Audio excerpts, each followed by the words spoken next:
One of the things you can't do is separate these conflicts out. Iran supplies Russia with drones. Iran and North Korea are clearly allied and helping each other. North Korea actually has troops on the ground fighting in Ukraine. There are actually North Korean casualties.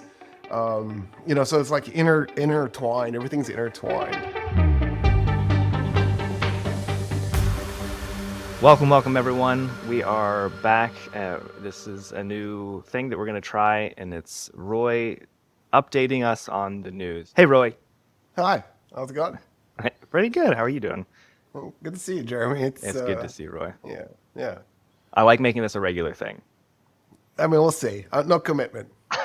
All right, fine. I won't take that personally at all. What's going on with Iran now? I think the ceasefire has been upheld rather.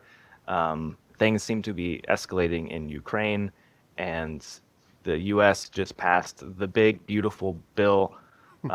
So what are your thoughts? I'll let you lead, and then I have some questions that I've pulled up to ask you. Okay, yeah.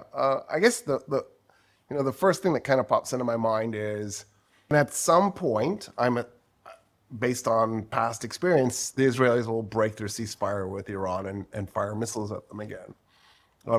Probably if there's a scandal or something goes wrong with Netanyahu's approval ratings, I'm assuming then missiles will go flying through the air and.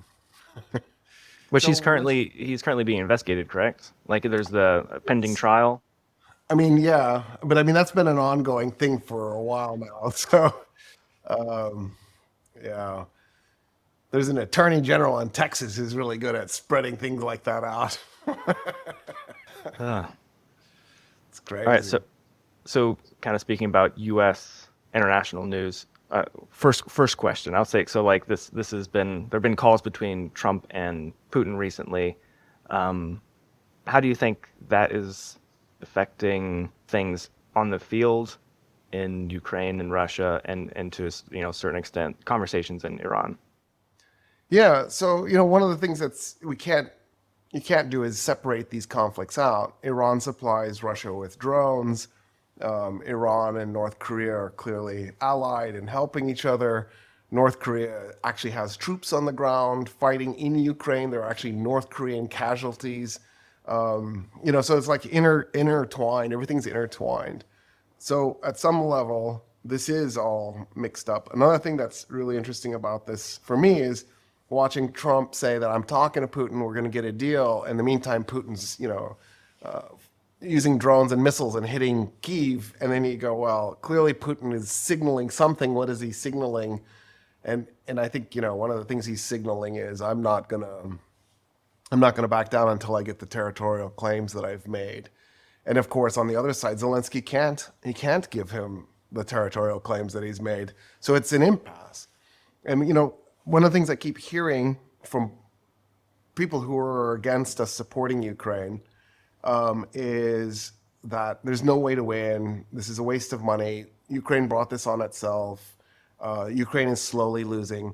The reality is, if you're a Western European state, say the Federal Republic of Germany or the Republic of France, this is actually not the worst situation. Because if you can keep the Russians bogged down in Ukraine and they fight for 20 years, it's true Ukraine will never join the European Union or never join NATO, but it means that the Russians also aren't fighting in Poland. In other words, for Western Europe, and Central Europe for that matter, or in Eastern Europe for that matter, this is sort of a proxy war that isn't the worst case scenario. It's a proxy war that allows the European Union to avoid a scenario where Putin might expand and start going after other states like Lithuania or Estonia or Latvia. And so even if you're, pro-Putin in this scenario, you need to realize that there's no incentive from the European Union states to see Zelensky surrender because, he loses a big chunk of land and then what? What do they gain out of it? So now there's a rump state, Ukraine, that is not in NATO, not in the European Union, and then Putin can go after the next thing on his target list. And in the meantime, Trump just has no understanding of how these things work, and he's so outclassed and outmatched by Putin that I can't expect anything to come out of those talks. Yeah. Do you think there's any chance that they might come to an agreement, like a quid pro quo for Trump to have more influence in Iran while he kind of eases up on Ukraine? The U.S. has stopped some missiles shipments to Ukraine. Maybe that has been part of an agreement, but it's hard to tell because they like those closed doors conversations. They do. And one of the things that's interesting is when Israel first attacked Iran, the White House's initial response was we had nothing to do with it. And then all of a sudden, because Trump got jealous that Netanyahu was getting some glory, he's like, I was behind the whole thing. And the next thing you know, he says, in 1 week, I'll determine whether or not we're going to get involved. And then 2 days later, he fires missiles into Iran. And then, of course, the intelligence reports come back and it shows that it didn't do that much. And, now he's like, well, you're a liar if you said it didn't completely obliterate Iran's nuclear weapons program. So to me, that doesn't look like there was anything orchestrated between Putin and Trump. What it looks like is a guy who can't hold a consistent thought, who bounces from thing to thing and doesn't have a foreign policy. His foreign policy is, how do I look better?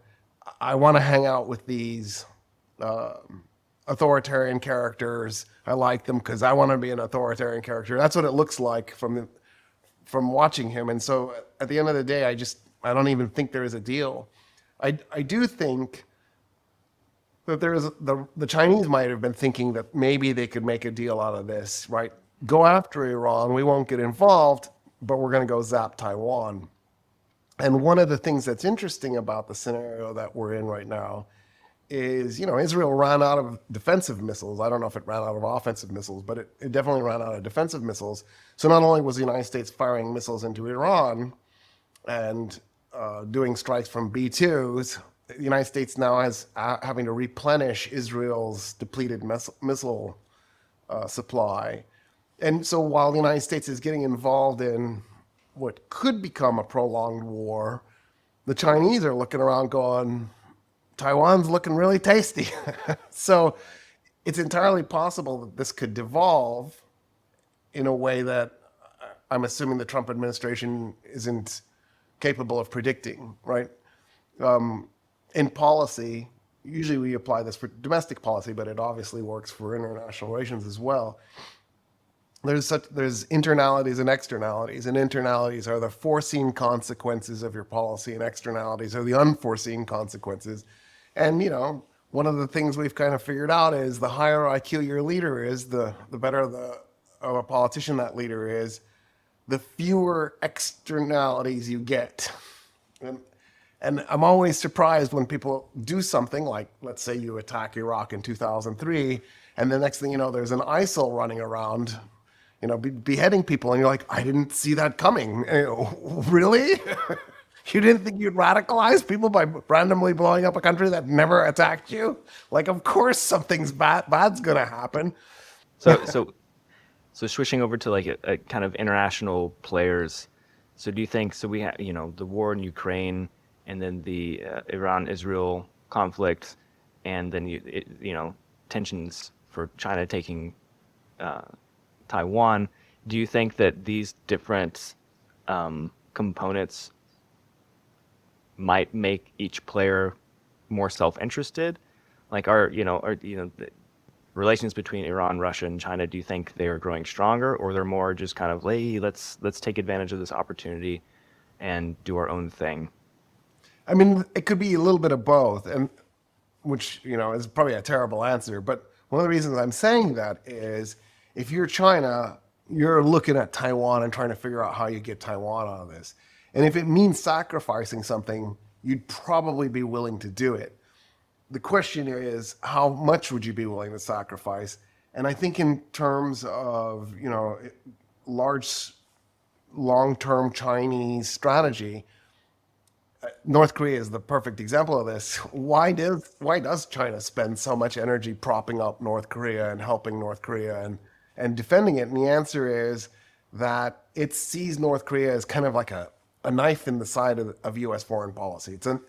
It messes with Japan, it messes with South Korea, it messes with the United States. So why not? It's a chaos factor. The danger, of course, with that kind of chaos factor is there's a real risk that at some point North Korea will make a mistake and it'll escalate in a way the Chinese aren't prepared or are unwilling to see it escalate. And so, at some level, I think that's their issue with Iran is we want to back Iran. We see Iran as a thorn in the United States' side. Would they be willing to trade Iran for Taiwan? Probably. I would. So it could be that they go down that path. On the other hand, they might go, Iran causes so much trouble for the United States. The longer it lasts, the more likely it is we'll get Taiwan. So they have an incentive to go the other direction as well. And then, of course, Iran has a fantastic drone program. They make, they're one of the largest producers of drones on the planet, and so much so that they're outproducing the Russians and they're supplying the Russians with drones. And so, if you're China, you're thinking, man, that's a nice asset to have, is to have this drone producing state that causes so much mayhem. So I could see how you might not want to sacrifice your Middle East policy that way. It's so interesting, the interconnectivity between these different players and these different wars. Iran is producing all these drones that are being used by Russia to attack Ukraine.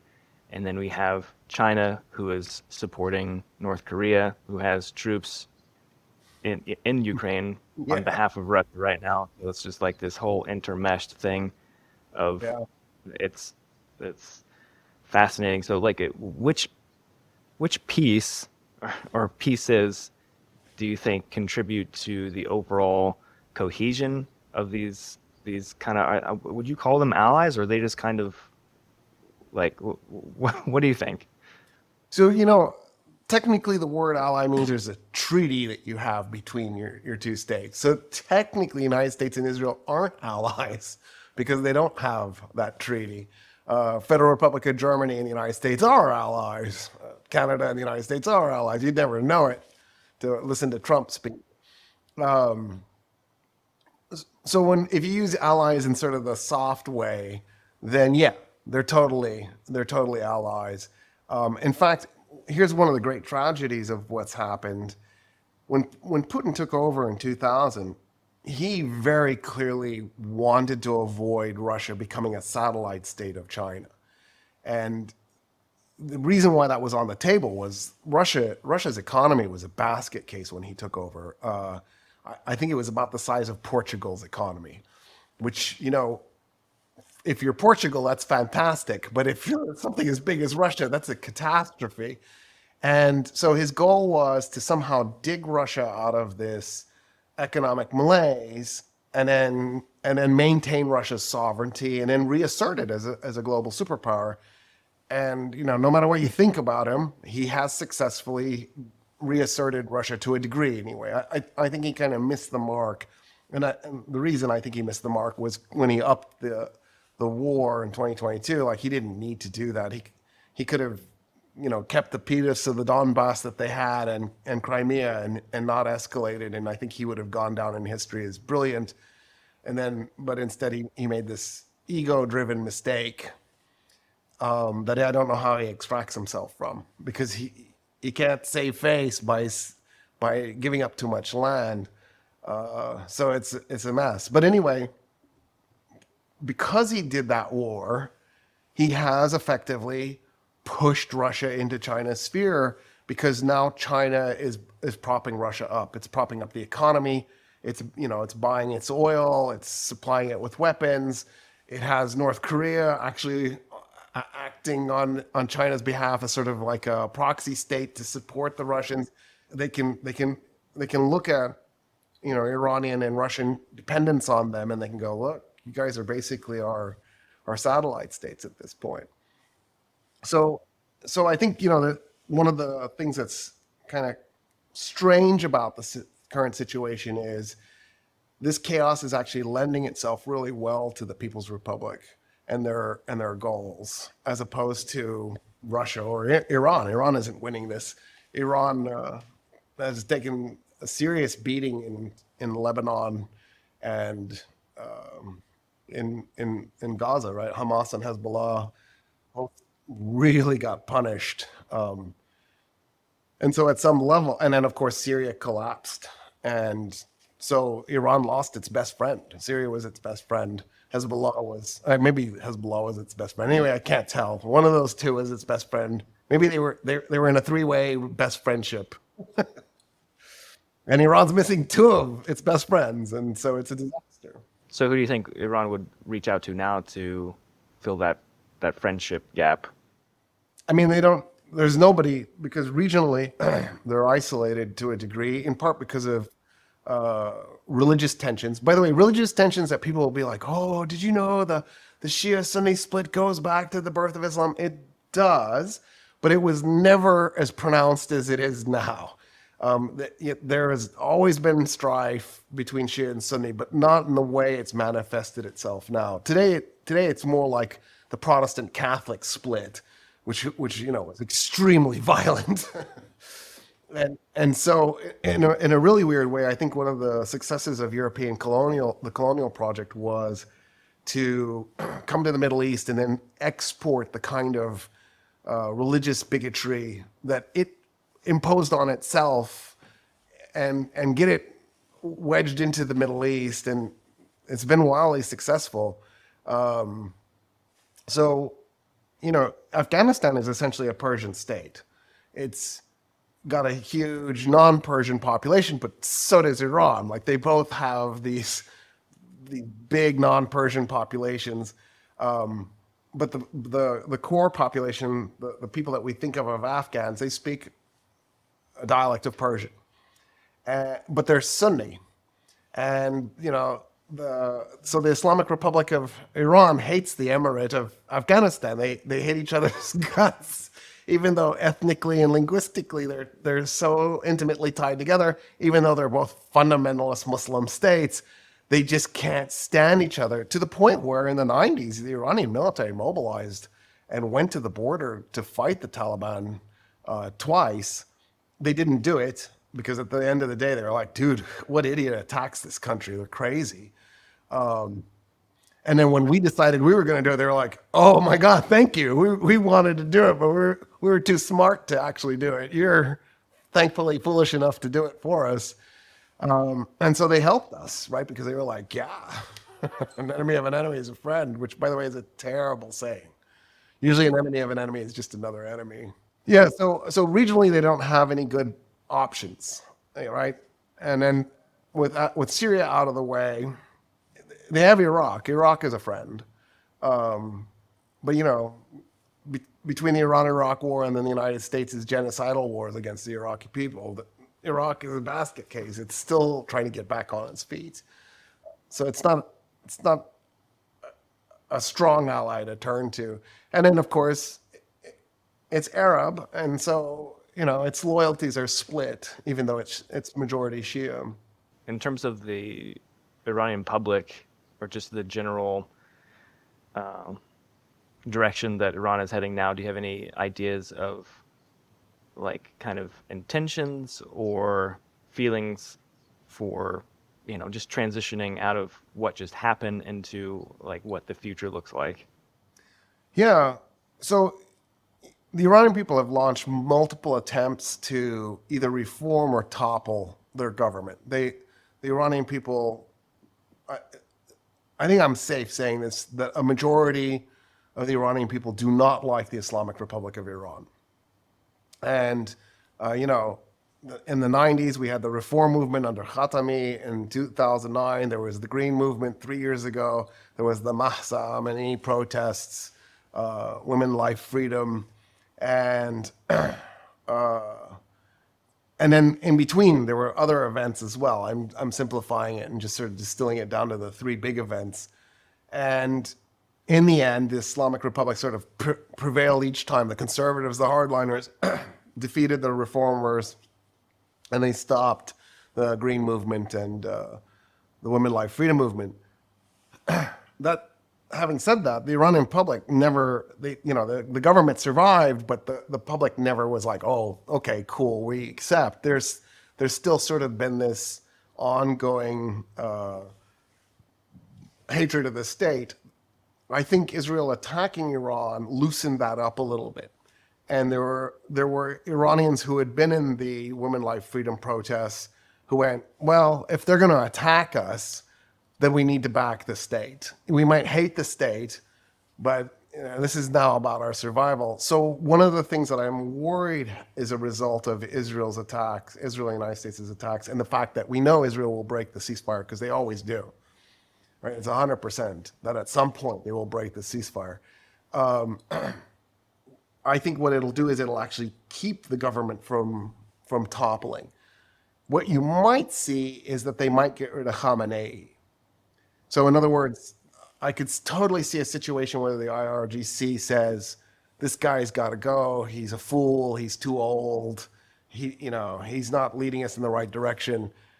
But I would, based on what I'm seeing now, I would find it really difficult to be optimistic about the state itself collapsing and being replaced. Islamic Republic was either forced to make massive reforms or was toppled and replaced by a new government. I just don't think that's on the radar. And for that matter, I don't think the United States or Israel want that to happen. I think they love this. This is a great scenario. I mean, the United States might be more open to it, but Israel, they have no intention of doing regime change. They have a boogeyman that they can freak everybody out about. Iran's coming to get us. Iran's coming to get us. That's exactly. I mean, the U.S. has done this too. Like this is how political parties prop themselves up and get reelected and gain public support, is having that boogeyman. Yeah, it's a very effective tool. People who are angry or frightened are gonna vote, and they're gonna vote in a lizard brain way, right? They're gonna vote for the guy they think is gonna be strong and do the right thing for them. And that's great for that politician, but it sucks for everybody who believes in rationality. Right. Yeah. I think if there is peace and everyone's doing fine economically, it's like we got to start making stuff up quick. I mean, that's exactly right. I mean, that's the whole Trump playbook, right?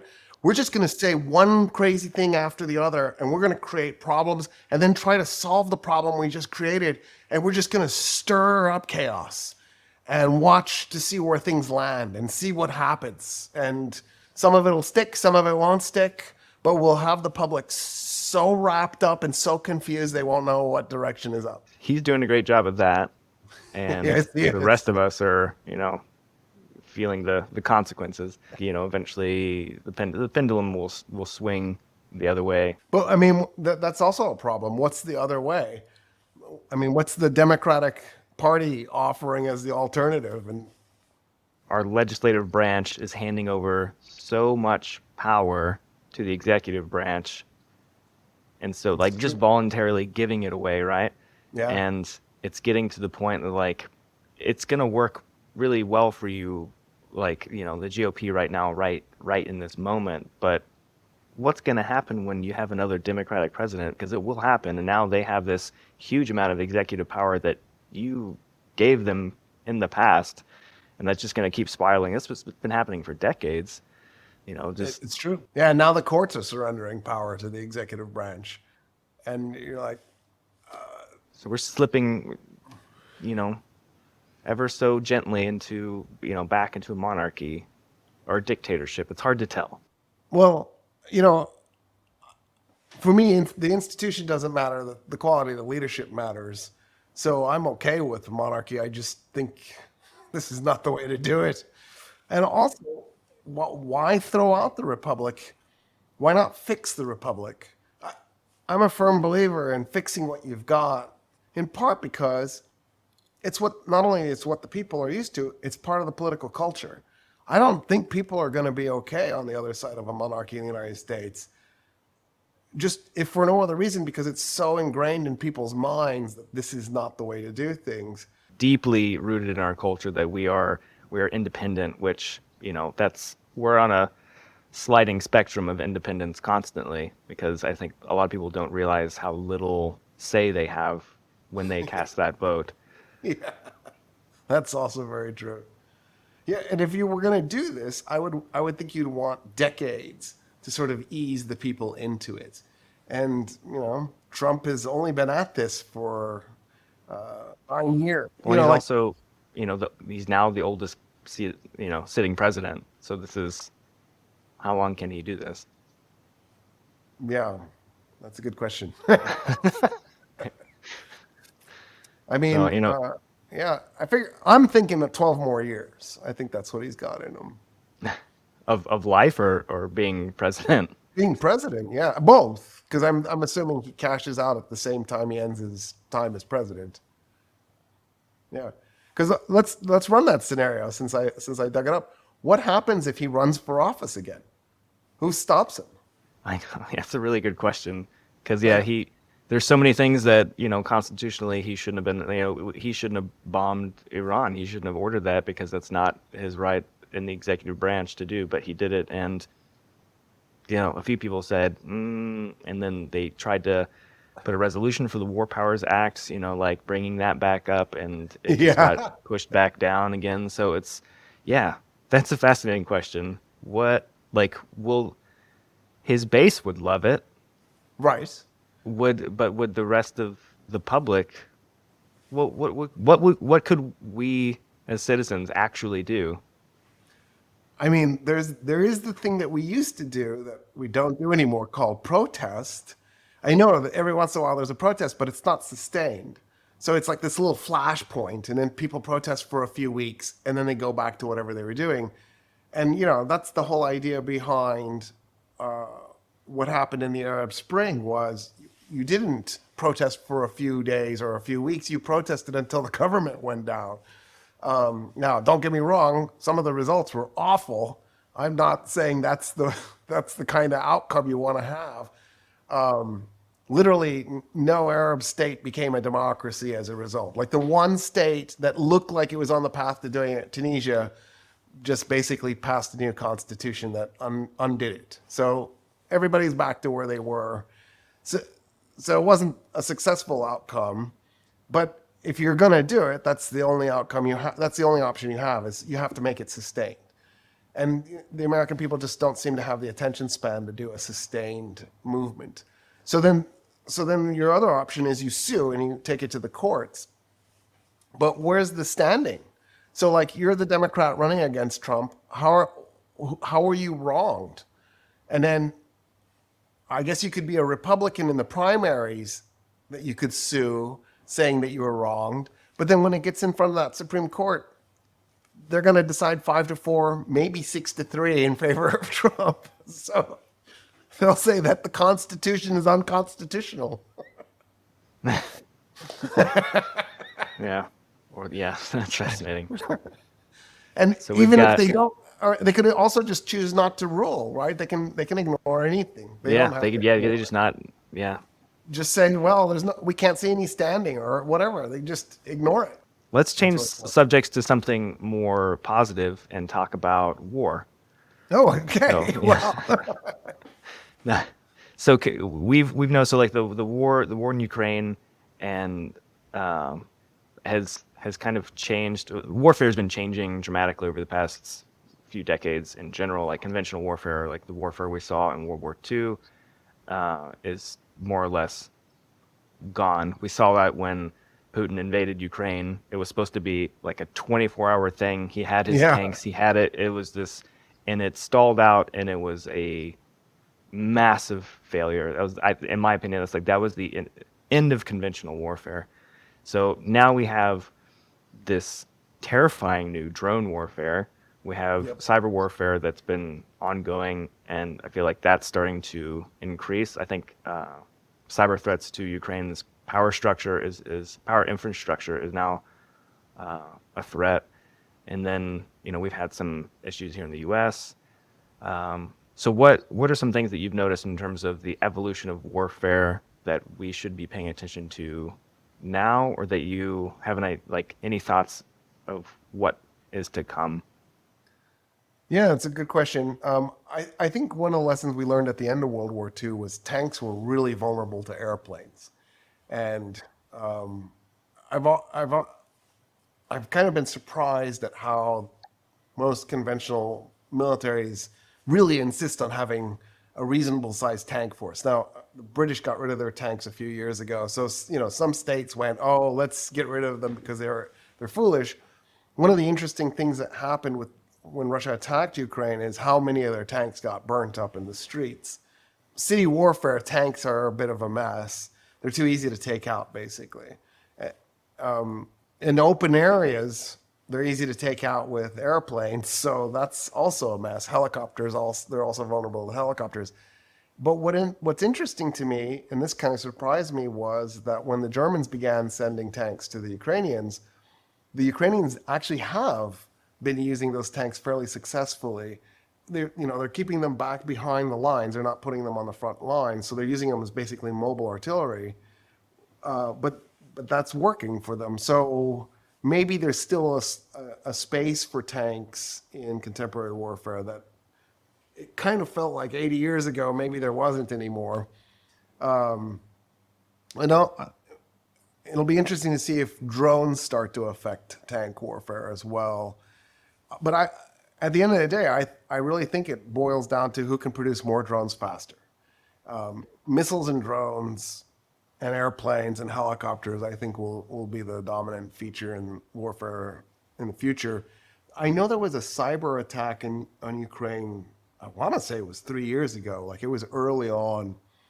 The Russians actually got through into the infrastructure to take out some power plants, but I think the Russians didn't know how far they had gotten, and so the Ukrainians were caught completely off guard. But the Russians didn't do a follow through and finish the job, and the Ukrainians managed to notice what was happening at the last minute and save the day.